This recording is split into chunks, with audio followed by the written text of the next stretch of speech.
Hello dear students, welcome to Target for IQ.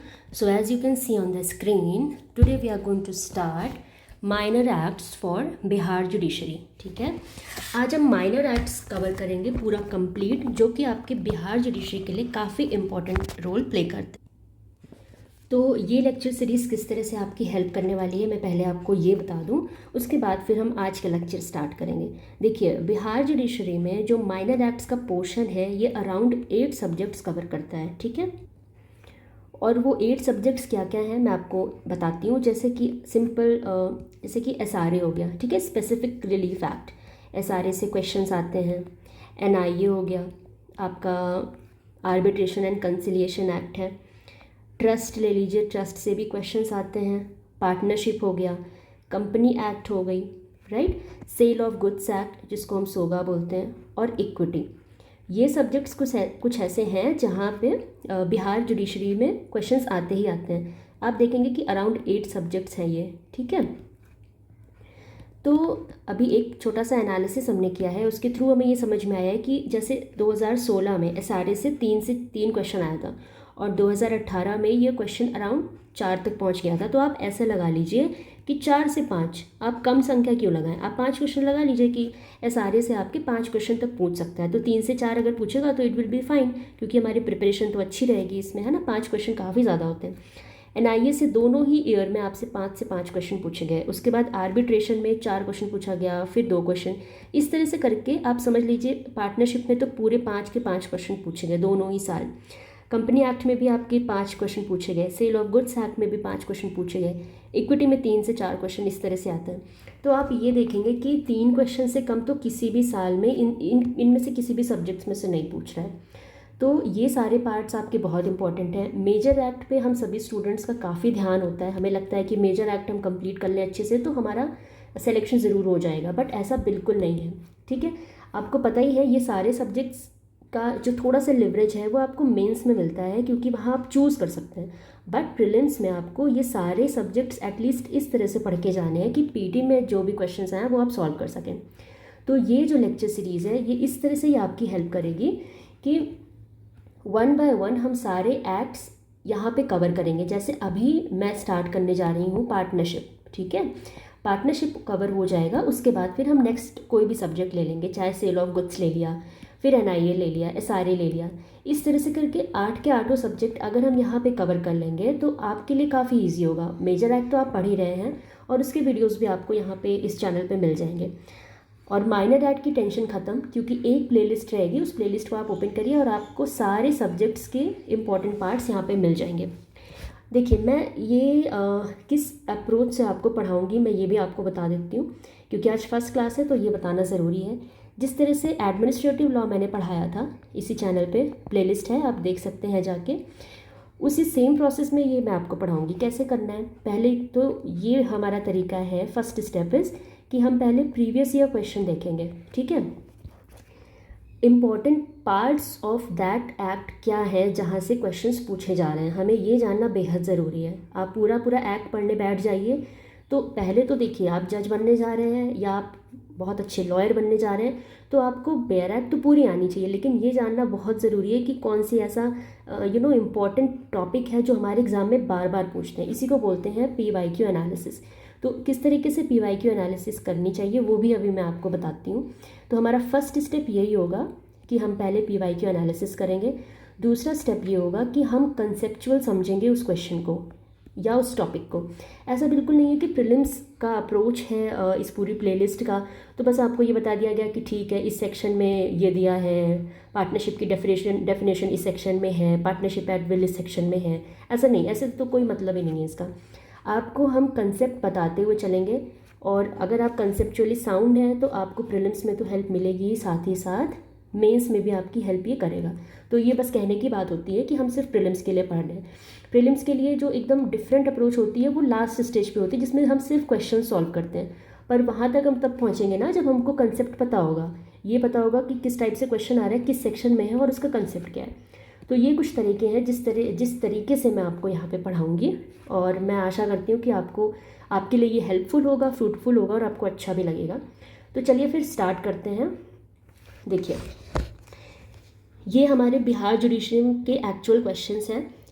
अब मैं आपको देखिए, मैं ये मान के चल रही हूँ कि पार्टनरशिप एक्ट में आपको अभी कुछ भी नहीं आता, ठीक है।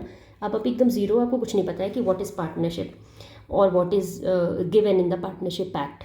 अभी आपको बस जैसे मैं बता रही हूँ वैसे ही ध्यान रखना है। एक चीज़ होती है PYQ एनालिसिस, ये आप हमेशा सुनते होंगे कि प्रीवियस ईयर क्वेश्चन का एनालिसिस करिए, उस क्वेश्चन पेपर्स का, लेकिन आपको ये कोई नहीं बताता कि इसका एनालिसिस कैसे करना है। तो मैं एक छोटी सी कोशिश करती हूँ आपको ये समझाने का कि कैसे हम इसकी एनालिसिस करते हैं। तो देखिए, जैसे कि अभी फर्स्ट क्वेश्चन हम देखते हैं, इसमें दिया है who among the following is a partner.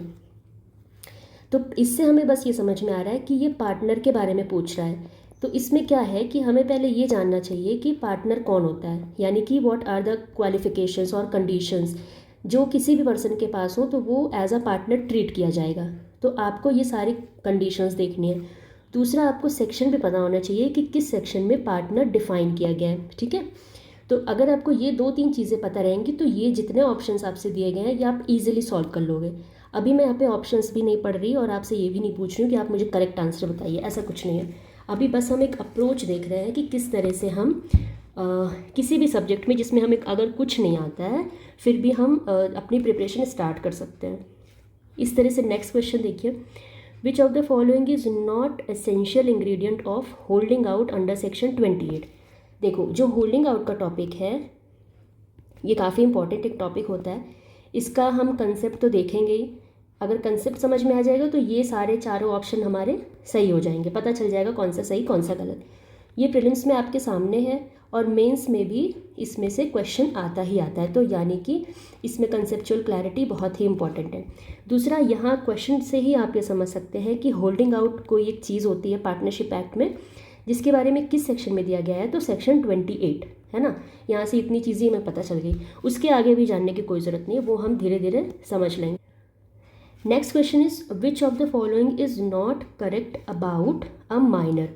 तो आप सबको पता होगा, और नहीं पता है तो आप ये जान लीजिए कि माइनर एज अ पार्टनर, ठीक है, और माइनर की क्या पोजीशन होती है पार्टनरशिप फॉर्म में, ये भी बहुत ही इंपॉर्टेंट एक टॉपिक है। ये आपके प्रीलिम्स में भी आएगा और मेंस में भी आएगा। और माइनर का जो कंसेप्ट है ना, ये आप सिर्फ पार्टनरशिप में नहीं, इंडियन कॉन्ट्रैक्ट एक्ट में माइनर से रिलेटेड एक क्वेश्चन हर स्टेट में होता है, प्रीलिम्स में भी होता है और मेंस में भी वो पूछते हैं। माइनर से रिलेटेड कोई भी एक सब टॉपिक आपको उठा के वो मेंस में क्वेश्चन दे देंगे और आपको लिखना रहेगा। उसके अलावा जैसे आप IPC में हो गया, IPC में जो माइनर से रिलेटेड सेक्शंस हैं आप देखेंगे कि हर एग्ज़ाम में 1-2 क्वेश्चन ज़रूर रहता है, ठीक है। तो ये टॉपिक वैसे भी काफ़ी इंपॉर्टेंट हो जाता है हमारे लिए। तो हमें पहली चीज़ तो माइनर से रिलेटेड जितनी चीज़ें हैं वो हमें देखना है, दूसरा किस सेक्शन में दिया गया ये देखना है, ठीक। नेक्स्ट क्वेश्चन देख लेते हैं, a partnership is partnership at will. तो इससे हमें एक नया टर्म सुनने को मिल रहा है, that is partnership at will. तो ये क्या होता है इसके बारे में देखिए, अभी तो हमें कुछ नहीं पता और जानना भी नहीं है, इससे बस हमें ये पता चल गया कि there is something called partnership at will. उसके बारे में हमें जानना है किस सेक्शन में दिया है, कंडीशंस क्या है और बाकी इसके क्या क्या एंगल्स हैं वो सब जानना है बस। तो एक इंपॉर्टेंट टॉपिक आपका क्या हो गया, partnership at will. Next question है which of the following is not a condition precedent for filing a suit under section 69। तो आपसे पूछ रहा है कि कौन सी कंडीशन प्रिसीडेंट नहीं है, ठीक है। जब नेगेटिव करके क्वेश्चन आता है ना तो वो ज़्यादा इंपॉर्टेंट बन जाता है, क्योंकि कई बार मैंने ऐसा देखा है और बहुत बहुत साल से प्रिपरेशन कर रहे हैं बच्चे, लेकिन उनसे ये मिस्टेक हो जाती है, बाद में बोलते हैं कि मैम हम नॉट नहीं देख पाए। तो ये गलती आप बिल्कुल ना करें। इस तरह के क्वेश्चन को डील करने का सबसे बेस्ट तरीका होता है कि जैसे ही आपने क्वेश्चन में नॉट पढ़ा तो उसको आप बहुत अच्छे से हाईलाइट कर लो। जब तो आपके दिमाग में ना बार बार आपकी नज़र उधर जाएगी तो आप ये चीज़ कम से कम गलत नहीं करेंगे कि इसमें नॉट पूछ रहा है या नहीं पूछ रहा। तो इस क्वेश्चन से हमें ये समझ में आता है कि सेक्शन 69 हमें देखना है और इसमें सूट फाइलिंग से रिलेटेड कुछ बातें की गई हैं। अब उसमें क्या कहा गया है ये हम जब हम सेक्शन 69 पढ़ेंगे तो फिर देखेंगे। तो पार्टनरशिप एक्ट स्टार्ट करने से पहले कुछ बेसिक इन्फॉर्मेशन है उसे हम देख लेते हैं। देखिए, पार्टनरशिप एक्ट आपको पता होगा कि पहले इंडियन कॉन्ट्रैक्ट एक्ट का एक पार्ट था, ठीक है। कहाँ से कहाँ तक था ये, सेक्शन 239। ये क्वेश्चन भी कभी आ सकता है कि कौन सा सेक्शन कहाँ से कहाँ तक गवर्न होता था इन इंडियन कॉन्ट्रैक्ट एक्ट, जिसको बाद में हटा के एक अलग एक्ट बना दिया गया, दैट इज़ पार्टनरशिप एक्ट। तो सेक्शन 239 से लेकर 266 ऑफ इंडियन कॉन्ट्रैक्ट एक्ट पहले था, जहाँ पे पार्टनरशिप से रिलेटेड चीज़ें दी गई थी। लेकिन बाद में इसको अलग से एक सेपरेट एक्ट ही बना दिया गया, ठीक है। तो इसीलिए इसको बोलते हैं द पार्टनरशिप एक्ट ऑफ 1932, ठीक। और उसमें बहुत, क्योंकि ऐसा क्यों किया गया ये भी आपके दिमाग में क्वेश्चन आ सकता है। तो ऐसा इसलिए था क्योंकि बहुत सारे एंगल्स ऐसे थे जो कि इसमें कवर नहीं हो पा रहे थे, और इंडियन कॉन्ट्रैक्ट एक्ट बहुत ज़्यादा बल्कि हो रहा था, ठीक है। सेल ऑफ गुड्स एक्ट था, पार्टनरशिप एक्ट था, और ज़रूरत ऐसी थी कि एक डिफरेंट एक्ट अगर बना दिया जाए तो ये ज़्यादा फ्रूटफुल रहेगा। इस वजह से फिर इंडियन कॉन्ट्रैक्ट एक्ट से पार्टनरशिप को हटा के एक अलग एक्ट बनाया गया। तो पहले तो ये चीज़ आपको पता होना चाहिए कि पहले ICA का पार्ट था ऑफ पार्टनरशिप एक्ट। उसके अलावा दूसरी चीज़ देखिए इंपॉर्टेंट है, ये आपके प्रीलिम्स में काफ़ी इंपॉर्टेंट होता है कि आपको ये पता होनी चाहिए कि what was the commencement date. तो कमेंसमेंट डेट जो पार्टनरशिप एक्ट की थी that was 1 October 1932, except section 69। देखिए सेक्शन 69 बहुत इंपॉर्टेंट है। अभी हम जब PYQ एनालिसिस कर रहे थे तब भी हमने देखा कि सेक्शन 69 से रिलेटेड क्वेश्चन आ रखा है। ये देखिए कहाँ पे है question, which of the following is not a condition president for filing a suit under section 69, है ना। तो यानी कि ये सेक्शन इंपॉर्टेंट तो है ही, और इससे रिलेटेड जितने एंगल्स हैं हमें सब कुछ ही देखना पड़ेगा। तो एक चीज़ ये ध्यान रखनी है कि सारे सेक्शन कमेंस हो गए थे एक्सेप्ट दिस सेक्शन 69, जो कि कब, अगर ये क्वेश्चन आता है ये कब कमेंस हुआ, तो just 1 year after the commencement of Indian partnership act. तो ये डेट इसकी जो थी दैट वाज 1 अक्टूबर 1933। इसके पीछे रीज़न ये था कि ये सेक्शन 69 अभी जब मैं आपको डिटेल में पढ़ाऊंगी तो काफ़ी अच्छे से बताएंगे। अभी बस इतना बताते हैं कि ये इफ़ेक्ट ऑफ नॉन रजिस्ट्रेशन के बारे में बात करता है। इसका क्या मतलब है कि जैसे कोई पार्टनरशिप फर्म है और अभी वो रजिस्टर्ड नहीं हुई है, ठीक है, इट इज़ नॉन रजिस्टर्ड। तो ऐसी सिचुएशन में क्या होता है कि जो पार्टनरशिप फर्म है वो किसी थर्ड पार्टी को सू नहीं कर सकती, है ना। किसी भी थर्ड पार्टी के ऊपर वो केस नहीं ला सकती है क्योंकि अभी वो रजिस्टर्ड नहीं है। जब तक कोई भी फर्म रजिस्टर्ड नहीं होती है तब तक उसको राइट नहीं होता कि वो किसी भी थर्ड पार्टी के ऊपर सूट फाइल कर सके। और इसके अलावा और भी बहुत सारी चीज़ें हैं, जब हम सेक्शन 69 देखेंगे तब आपको डिटेल में बताऊंगी। उसके अलावा ये क्वेश्चन आता है कि whether partnership act is exhaustive और नॉट। तो आपको सिंपल से यहाँ पे ये ध्यान रखना है कि एग्जॉस्टिव नहीं है। क्यों? क्योंकि इसमें बहुत, जब भी कोई एम्बिग्विटी होती है या फिर मतलब कोई एक्सप्लेनेशन हमें चाहिए होता है तो हम जाते हैं इंडियन कॉन्ट्रैक्ट एक्ट के पास, ठीक है। और वैसे भी आपको पता होगा कि जो प्रियम्बल ऑफ पार्टनरशिप एक्ट है उसमें कंसोलिडेटेड टर्म नहीं यूज़ है ना। तो किसी भी एक्ट में अगर कंसोलिडेटेड टर्म यूज़ होता है तभी वो एग्जॉस्टिव होता है, अदरवाइज एग्जॉस्टिव नहीं होता, ठीक। उसके बाद देखिए next topic, in case of ambiguity between Indian contract act and partnership act. ये भी इंपॉर्टेंट है क्योंकि इंडियन कॉन्ट्रैक्ट एक्ट से पार्टनरशिप एक्ट को हटा के एक अलग एक्ट बनाया गया। तो अगर कोई एम्बिग्विटी होती है पार्टनरशिप में और कॉन्ट्रैक्ट एक्ट में तो ऐसे में कौन सा लॉ प्रिवेल करेगा, तो ये आपको ध्यान रखना है। ये इंपॉर्टेंट बन जाता है कि ऐसी सिचुएशन में पार्टनरशिप एक्ट आपका प्रिवेल करेगा। आप ये मत सोच लीजिएगा कि अरे इंडियन कॉन्ट्रैक्ट एक्ट से आया है तो इंडियन कॉन्ट्रैक्ट एक्ट प्रिवेल करेगा, ऐसा कुछ नहीं है। इसमें पार्टनरशिप एक्ट जब अलग से लॉ बना, अलग से एक्ट बना, तो बहुत सारी नई चीज़ें इसमें इंक्लूड की गई। इस वजह से पार्टनरशिप एक्ट प्रिवेल करेगा। और अगर इसको ज़्यादा इंपॉर्टेंस ना देनी होती तो हम कॉन्ट्रैक्ट एक्ट में ही रखते हैं, इसको अलग से क्यों बनाते हैं, है ना। तो ये सारी स्टोरी मैं इसीलिए बता रही हूँ ताकि आपको ये याद रहे, और ये इस तरह से डायरेक्ट क्वेश्चन आता है। अच्छा, ये क्वेश्चन माइनर से रिलेटेड बहुत सारे एंगल्स हैं वो हम देखेंगे, लेकिन अभी यहाँ पे ये ध्यान रखिए, क्या ना माइनर भी या पार्टनर। अगर आपसे सिंपल ये क्वेश्चन पूछता है कि जो एक माइनर है क्या वो पार्टनर हो सकता है, तो आपका स्ट्रेट फॉरवर्ड आंसर होगा नहीं, क्योंकि वो माइनर है, इस वजह से वो किसी भी फर्म में, किसी कंपनी में उसे एज अ पार्टनर तो वो नहीं हो सकता। बट यहाँ पे एक कंडीशन है, but he may be admitted to the benefits of the partnership, ठीक।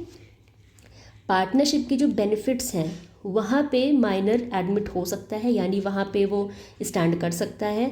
ही इज़ नॉट लाइबल, उसकी प्रॉपर्टी जो है वो लाइबल होगी। अगर किसी भी तरीके से हमें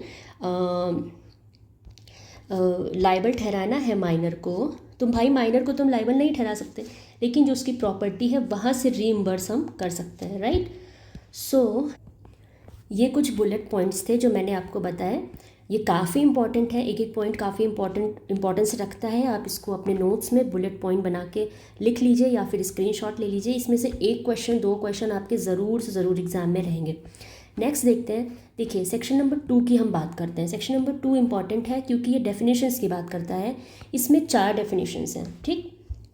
first is act of a firm, second is business, third is prescribed, और 2D बात करता है थर्ड पार्टी की, जिसमें सबसे ज़्यादा इंपॉर्टेंट डेफिनेशन तो एक्ट ऑफ फर्म है, ठीक है। फिर बिजनेस, प्रिस्क्राइब, थर्ड पार्टी भी ठीक है, बट ए और बी आपके काफ़ी ज़्यादा इंपॉर्टेंट हो जाते हैं।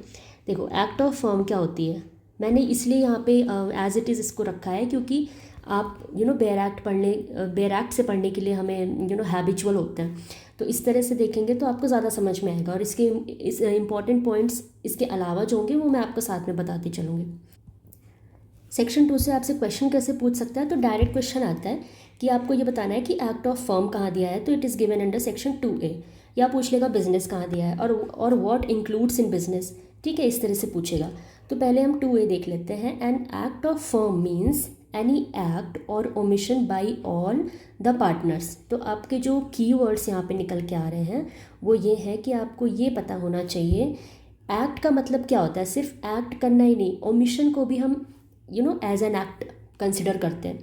तो कोई भी एक्ट या omission by all the partners और बाई एनी पार्टनर और एजेंट ऑफ द फर्म, तो 3 लोगों के बारे में यहाँ बात की गई है। पहली चीज़ आपको क्या ध्यान रखना है, एक्ट या फिर ओमिशन, कौन कर रहा है ये एक्ट और ओमिशन।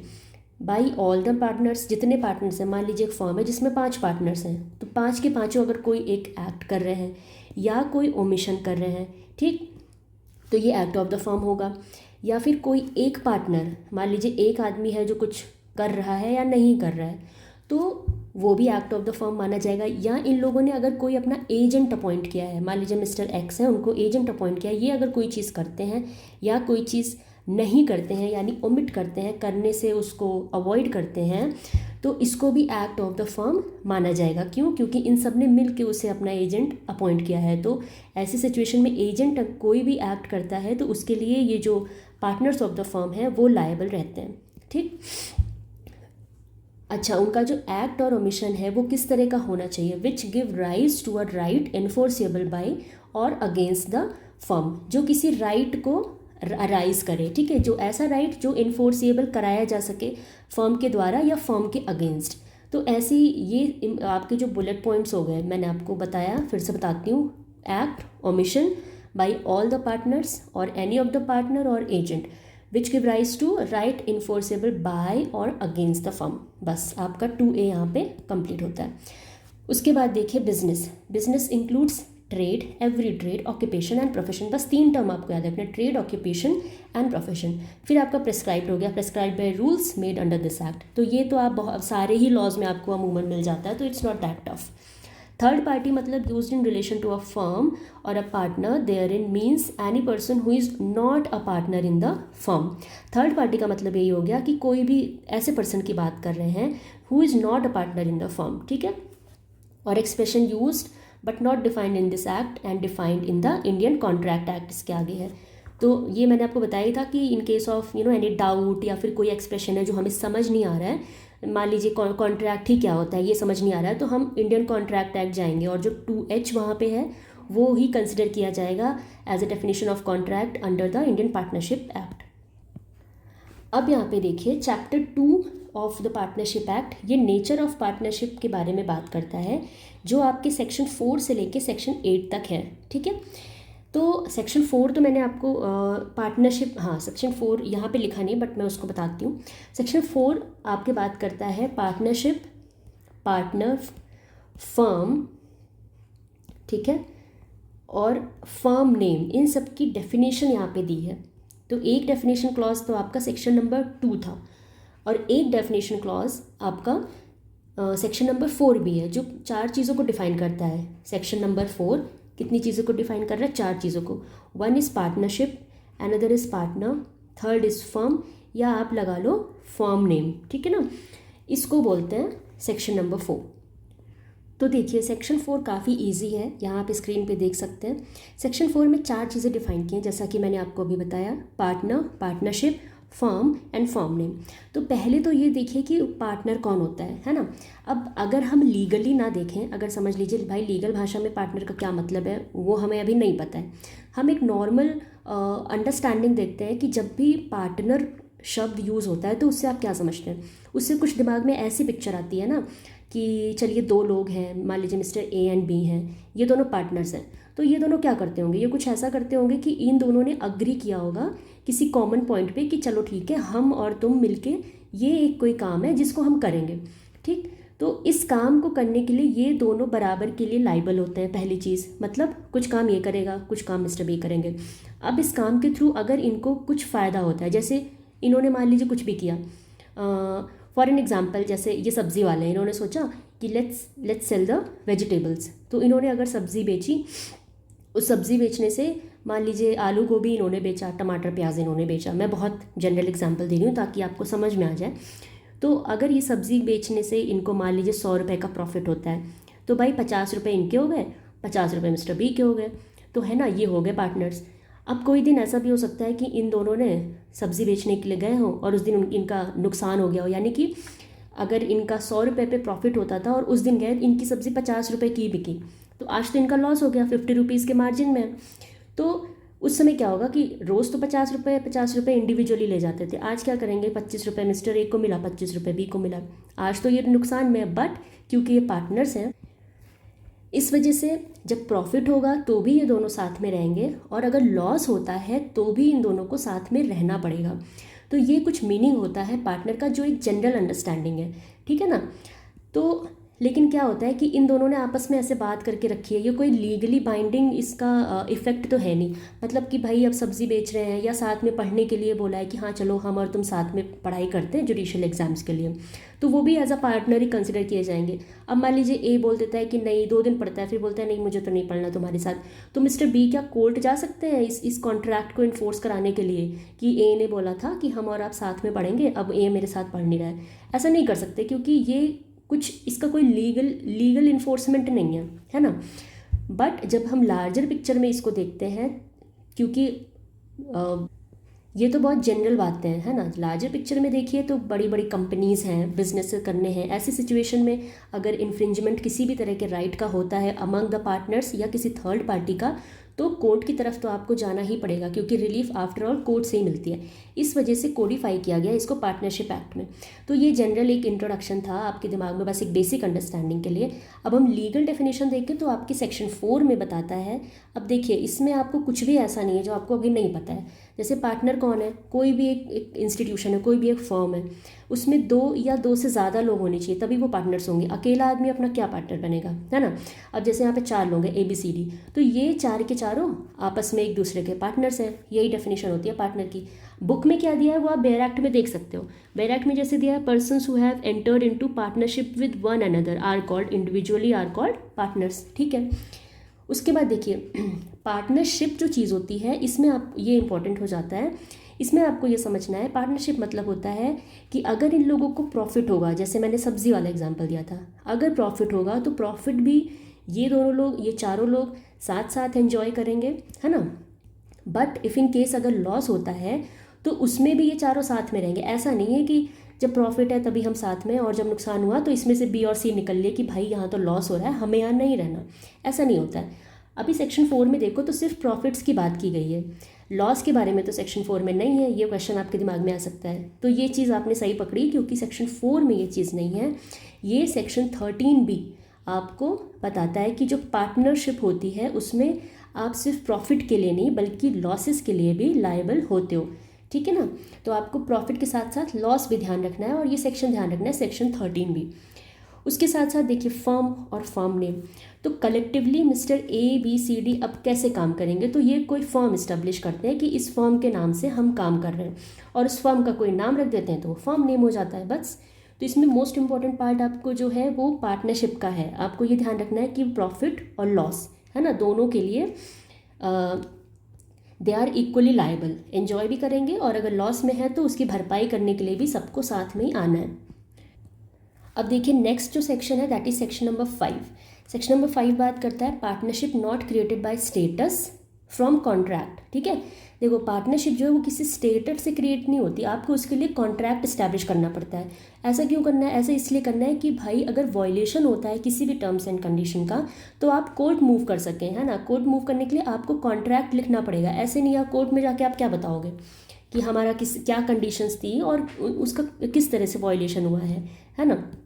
तो सेक्शन 5 डायरेक्ट बस इसी चीज़ की बात करता है कि पार्टनरशिप, अगर ये पीटी में क्वेश्चन आता है कि partnership is created by contract या बाई स्टेटस, तो आपको ये ध्यान रखना है कि partnership is created from contract, ठीक है।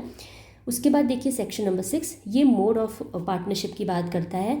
इसमें जो मोस्ट इंपॉर्टेंट चीज़ है वो आपको ये ध्यान रखनी है, real relation between the parties, यानी पार्टी में जो एक्चुअल रिलेशन है वो देखा जाएगा, वो डिटरमाइन करेगा what is the mode of that partnership, ठीक है। यानी जो यानी कि रिलेशन जो पार्टनर्स के, जो पार्टीज़ के बीच में है, वही आपकी हेल्प कर सकता है डिटरमाइन करने में कि क्या तरीका था पार्टनरशिप को स्टैब्लिश करने के लिए। देखिए अभी आपको लग रहा होगा मैम आप तो सिर्फ ऐसे रीड कर रहे हो, हाँ ऐसा ही है, क्योंकि ये सिर्फ इंट्रोडक्टरी पार्ट है ना। नेक्स्ट स्लाइड जो होगी चैप्टर 2 में, उसमें स्टार्ट करूँगी, थोड़ा सा एक्सप्लेनेशन भी आपके लिए रहेगा। अभी तो बस इंट्रोडक्शन आपको दे रहे हैं कि सेक्शन 5 में क्या है, 6 में क्या है, 7 में पार्टनरशिप एट विल है। अभी आप बस इतना याद रखिए कि पार्टनरशिप एट विल कहाँ पे है, सेक्शन नंबर 7। इसमें क्या दिया है, no provision for the duration और for the determination of partnership. ये कुछ की वर्ड्स है, वो मैंने आप याद करने में ईजी रहेगा इसलिए लिख दिया है कि जो भी पार्टनरशिप में कोई ड्यूरेशन की बात नहीं की गई है, ठीक है, वो हम पार्टनरशिप एट विल उसको एज अ कंसिडर करते हैं। अभी जब बाद में एक्सप्लेन करेंगे तो आपको अच्छे से समझ में आएगा कि पार्टनरशिप एट विल का क्या मतलब होता है। अभी क्या याद रखना है कि किस सेक्शन में दिया है और इसका इंग्रेडिएंट क्या है, no provision for the duration और for the determination of the partnership. और लास्ट सेक्शन जो है वो पर्टिकुलर पार्टनरशिप के बारे में बात करता है।